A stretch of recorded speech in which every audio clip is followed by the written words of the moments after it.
नाशिक शिक्षक मतदारसंघाची मतमोजणी या ठिकाणी सुरू आहे। पहिल्या फेरीअखेर महायुतीचे किशोर दराडे हे 1775 मतांनी आघाडीवरती आणि दुसरी फेरी आता संपलेली आहे। दुसऱ्या फेरीनंतर काय चित्र राहिलेले आहे आपण आपल्यासोबत पत्रकार हर्षल जोशी ते नेमके आता मतमोजणी कशातून बाहेर पडलेले आहेत, नेमकं काय चित्र आहे? आपण बघतोय साधारणतः दुपारी 2 वाजल्यापासून इथं मतमोजणीची प्रक्रिया सुरू झालेली होती। 2 वाजेपर्यंत मतमोजणीची प्रक्रिया सुरू झाल्यानंतर सर्वसाधारणपणे पहिल्या फेरी अखेर किशोर दराडे महायुतीचे जे उमेदवार आहे यांना आघाडी झालेली होती आणि आता दुसऱ्या फेरी अखेर ही आघाडी आपल्याला वाढलेली दिसती आहे। साधारणतः जे आत्ताची आकडेवारी समोर येते त्याप्रमाणे साधारणतः 8729 मतांनी दराडे हे आघाडीवरती आहेत।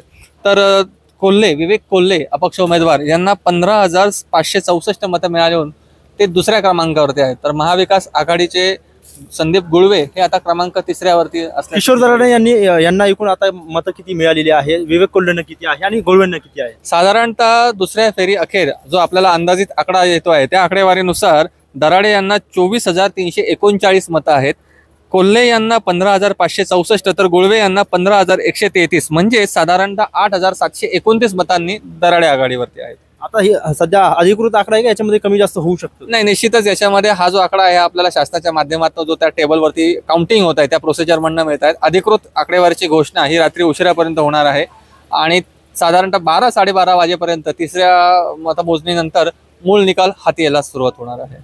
आपण जर बघितलं तर याची प्रोसेस कशी आहे, जवळपास 64,848 मतदारांनी आपल्या मतदानाचा हक्क बजावलेला आहे। आता तिसऱ्या फेरीमध्ये जवळपास 4,848 मतांची मोजणी सुरू आहे।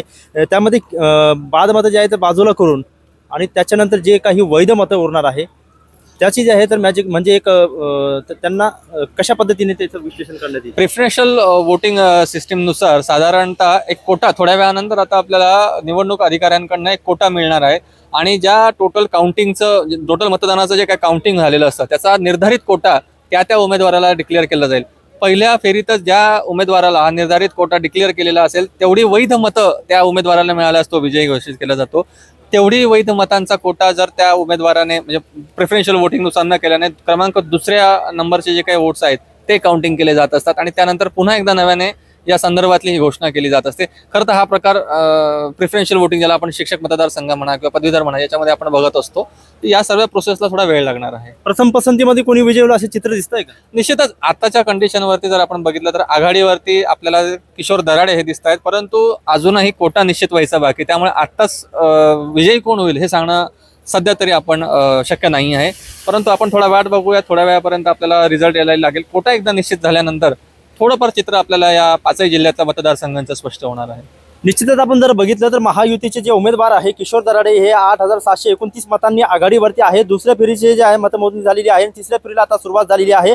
4,848 मतं जे तिसऱ्या फेरीमध्ये ते त्यांची मतमोजणी होणार आहे आणि आपण एकूणच जर बघितलं तर या तिन्ही फेऱ्यांमध्ये जे आहे तर जे बाद मतं आहेत त्यांना बाजूला करून जे एकूण आकडा उरणार आहे त्यांना दोन्ही भागून जे काही फिगर येईल त्याच्यापेक्षा +1ने जे कोटा निश्चित होईल त्या ज्या उमेदवाराला तो कोट्यानुसार मतं मिळतील तो उमेदवार विजयी होईल आणि सध्याच्या परिस्थितीमध्ये पहिल्या पसंतीमध्ये अशी परिस्थिती नाही की कोणी उमेदवार विजयी होईल, त्यामुळे दुसऱ्या पसंतीची मतगणना करावी लागणार आहे आणि त्या थोड्याच वेळात जे आहे तर हे चित्र स्पष्ट होणार आहे आणि नाशिक शिक्षक मतदारसंघाचा आमदार कोण होणार यासाठी किमान जे आहे तर अजून 4 ते 5 तासाचे वाट पाहावी लागणार आहे असं चित्र या ठिकाणी स्पष्ट होत आहे।